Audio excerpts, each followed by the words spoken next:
know. Any questions know. yet? One question. We've had one question, which is, would using the 20% niacinamide yield stronger results than using the 10% niacinamide?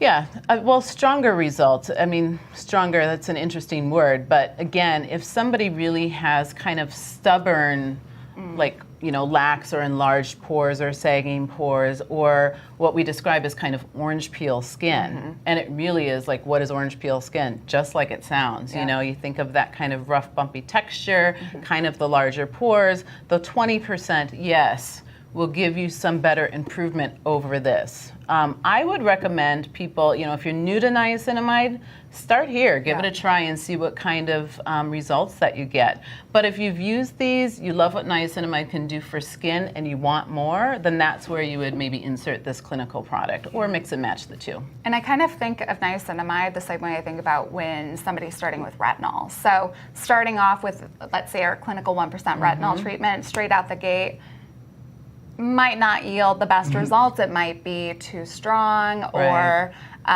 you might not actually need something that's that targeted. You might be able to start with a 0.1%, like in our intensive wrinkle repair retinol serum. See how that works for you. Start to see the results there, and then build up maybe to a 1% level from there, depending on how advanced your concerns are, or maybe how persistent or stubborn they are. You really don't know how stubborn they are until you start a little bit lower, and then that gives you room to gradually build up if they are a little more tenacious. Yeah, stronger or higher percentage doesn't necessarily mean it's for everybody. Absolutely. And this product doesn't replace this product in any way. So I think that we have you know, groups of consumers where each of these products are going to fit for them. We can almost arrange it like Yeah, you know, right. starting from like beginner level niacinamide with our skin balancing pore reducing toner, moving up to the 10% niacinamide booster, and then going really heavy duty with niacinamide with our new clinical 20% niacinamide treatment. Yeah, and that's where, you know, our client services, those of you familiar with our client services team, that's where they're really so great at coming in to help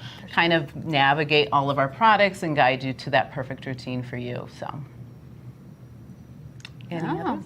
I guess that's Taking it easy on us Yes, today. yes. We'll watch for those questions after. Yeah, it's saved. absolutely. But that is the new. That is the new product. Sorry. Just had one more question. Oh, yeah.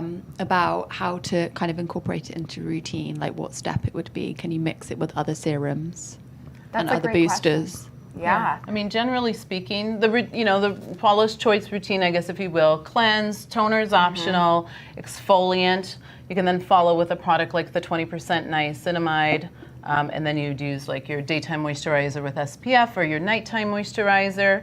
You can use it alone. You could mix it with some other products. I think Shaylee was mentioning the texture. Yeah. Depending on what product you want to mix it with. Yeah, as long as you're not mixing it in with anything containing sunscreen, that should generally be pretty safe. And if you want to incorporate it into your routine where maybe you're already using another treatment or different serums in that post-exfoliant, pre-moisturized step, then just make sure you're layering the products from thinnest to thickest texture. So in the case of this product, it's got a really lightweight, silky gel fluid texture. So in most cases, it'll go first in your set of treatments, but play around with it, mix it in, layer it. Do what you gotta do to just get it on your face. Get it on your skin. Your skin just loves it. And you could use it all over, or you could use, I mean, I know myself personally, you know, you have those stubborn kind of enlarged pores in key areas of your face. You could use it as a spot treatment, or you could use it all over. Oh, that's a good call. I haven't even thought about that. Yeah. But because it is such a great pore regulating ingredient, you might see some additional benefits if you're pairing that with a salicylic acid or BHA first. Yeah. And did we say when it launched? Did I miss that in the beginning? I don't know, but let's say it again. Might want to know when it launches. When can you actually buy it? You can buy it on January 21st. Right around the corner. Exactly. Well, thank you guys for tuning in, and we will see you next time. Okay. Bye.